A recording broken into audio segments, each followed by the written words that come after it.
Assalamualaikum warahmatullahi wabarakatuh.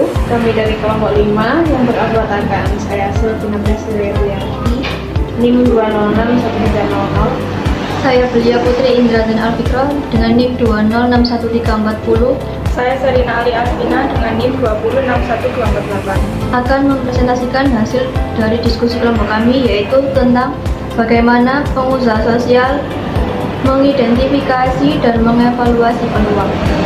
Baik, yang pertama adalah pengertian dari navigasi sosial. Navigasi sosial adalah bentuk komputasi sosial yang diperkenalkan oleh Paul, Doris, dan Matthew Chalmers pada tahun 1994 yang mendefinisikannya sebagai penggerakan dari satu item ke item lain, individu sebagai artefak, aktivitas orang lain atau sekelompok orang.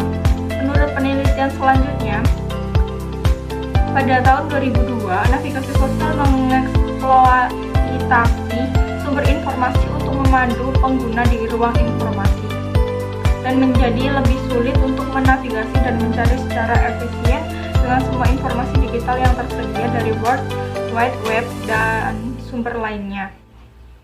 Yang selanjutnya yaitu hambatan utama pada usaha sosial. 1. Tidak tahu kemana mencari dana. Pendanaan atau bagaimana cara mendapatkannya. Saat ini usaha sosial memang belum begitu dipahami investor. Belum banyak investor yang mau memberikan pendanaan untuk usaha sosial. Hal ini mungkin disebabkan ketidakpahaman investor terhadap usaha sosial, dan usaha sosial dianggap memiliki resiko yang tinggi. Yang kedua, tidak tahu kemajuan usaha sosial. Saat telah menjalankan usaha sosial selama beberapa waktu, tentu kita perlu melakukan audit usaha sosial untuk mengetahui apakah usaha sosial kita sudah berada di jalur yang benar, yaitu usaha sosial yang terus tumbuh dan berkembang. Sayangnya tidak banyak pakar atau ahli yang bisa menilai usaha kita untuk melihat perkembangan usaha kita dari sudut pandang yang netral. Yang ketiga, merasa berjalan sendiri, tidak memiliki komunitas usaha sosial. Saat ini merupakan hal yang masih baru di Indonesia. Tidak hanya investor yang masih belum banyak, pelaku usaha sosial pun tergolong masih belum banyak, sehingga belum banyak komunitas yang dapat mendukung ekosistem. Yang keempat, belum menemukan nilai tambah dibanding produk bersaing. Nilai tambah usaha sosial adalah adanya dampak sosial yang dihasilkan dari kegiatan usaha yang dilakukan, namun banyak pelaku usaha sosial yang belum dapat mengkomunikasikan nilai tambah ini kepada pelanggan. Seharusnya nilai tambah ini merupakan nilai yang menjadi keunggulan bersaing usaha yang kita jalankan dibanding bersaing jika kita mengkomunikasikan dengan baik dengan pelanggan. Dan selanjutnya yaitu cara mengevaluasi atau mengidentifikasi peluang di online store maupun offline store. Menurut kelompok 5 ada 6 cara yang efektif untuk mengevaluasi peluang. Di sini yang pertama yaitu dari data jadi cuan. Apa sih yang dimaksud dari data jadi cuan? Jika ingin berusaha atau melakukan bisnis, kita setidaknya harus bisa membaca data. Karena sebelum membangun bisnis, kita tentunya harus bisa membaca kompetitor. Ini contohnya seperti ketika kita ingin menjual daging babi ke daerah istimewa Yogyakarta. Tentunya kalau di daerah istimewa Yogyakarta rentan sekali adanya kebangkrutan karena mayoritas umat di sana yaitu beragama Muslim. Tapi beda lagi kalau kita menjualnya di Bali. Mungkin peluang untuk suksesnya itu lebih banyak karena di sana berdominan orang Hindu dan makanannya juga babi. Jadi peluang suksesnya itu lebih besar. Untuk yang kedua yaitu buat analisis SWOT. Apa sih analisis SWOT? Analisis SWOT ini membuat keterangan atau menganalisis kekuatan dan kelemahan dalam bisnis kita. Ketika kita mengetahui kekurangan dan kelebihan bisnis kita, otomatis kita mempunyai cara atau tip and trick dalam bisnis kita untuk menjadi yang lebih baik lagi, menjadi solusi untuk bisnis kita dengan melalui strength and weakness. Dan yang ketiga yaitu rating lapak. Rating di online store termasuk bias antara kualitas barang, kualitas pelayanan, dan kualitas pengiriman. Kebanyakan pelanggan ini tidak memberikan rating berdasarkan 3 hal tersebut, melainkan berdasarkan pelayanan dan kecepatan. Beda dengan offline store, biasanya kualitas produk, kualitas pelayanan itu menjadi nilai yang sangat rentan terhadap kelangsungan bisnis kita. Yang keempat yaitu listing produk dan lapak. Listing di sini artinya daftar, juga merupakan data yang penting dalam penjualan. Di daftar tersebut kita bisa melihat bisnis kita atau produk kita, apa yang paling laris dalam penjualannya di Shopee maupun di offline store. Biasanya kalau di online store kayak Shopee, Tokopedia, Lazada, dan lain-lainnya, kita bisa melihat di paling atas apa sih produk kita yang paling laris gitu. Kalau di offline store juga biasanya ada sistem untuk melihat barang apa sih yang paling laris dari penjualan kita. Dan yang kelima yaitu lakukan inovasi.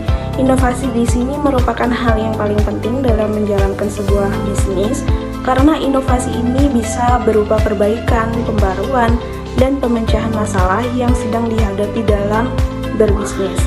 Pelanggan pun juga akan tetap bertahan dan puas menggunakan produk kita jika kita terus melakukan inovasi dan nggak stuck di situ-situ aja, karena kompetitor semakin banyak, maka hal yang kita harus lakukan yaitu melakukan inovasi.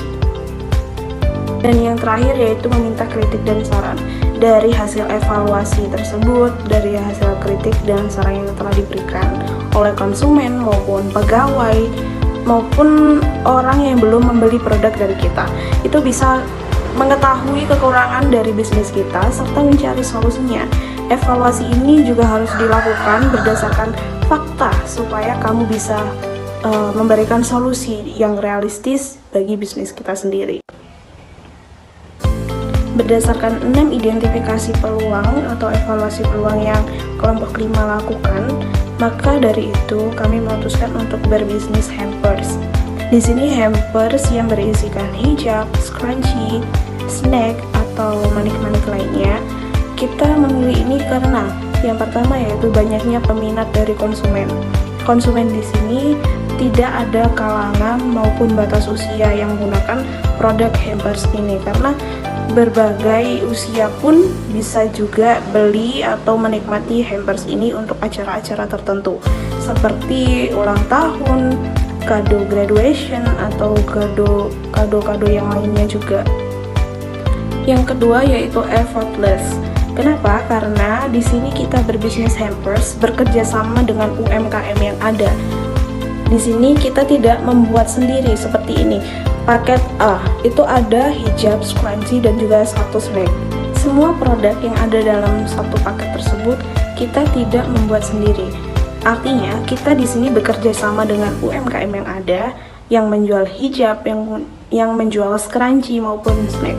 Di sini kita akan mengkolaborate semuanya, kita akan mengumpulkan sehingga kita menghasilkan satu produk yaitu hampers. Kita akan memanipulasi, kita akan menghias secara detail, kita akan memperindah tampakannya, kita akan menjual sehingga kita menghasilkan profit.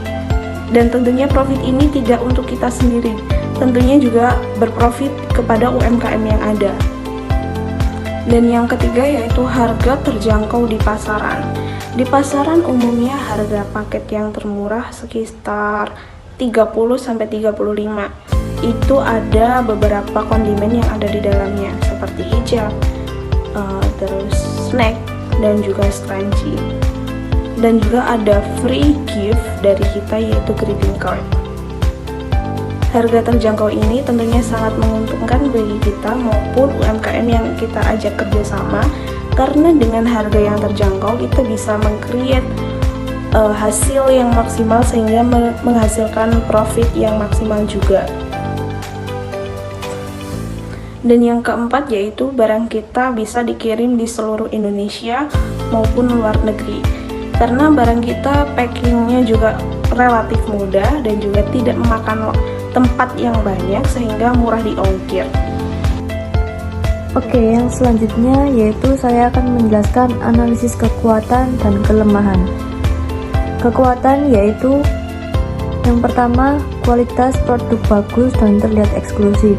Yang kedua, kemasan yang dibuat semenarik mungkin. Kemudian, harga sepadan. Yang keempat yaitu memberikan free delivery.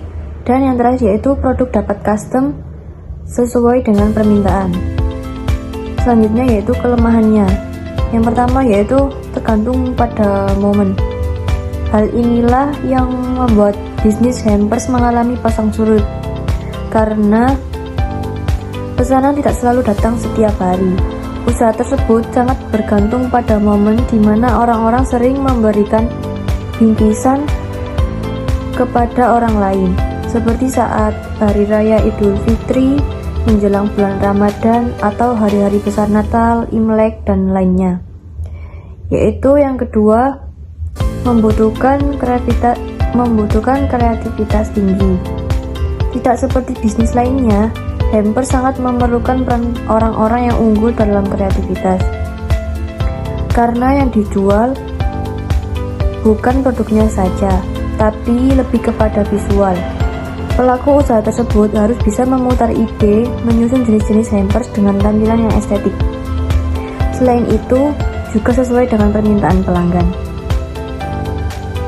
Dan selanjutnya untuk struktur manajemen perusahaan ini yaitu direkturnya saya sendiri, Dan saya sebagai manajer HRD dan juga manajer keuangan. Dan saya menjadi manajer pemasaran dan manajer produksi. Sekian dari kelompok kami. Wassalamualaikum warahmatullahi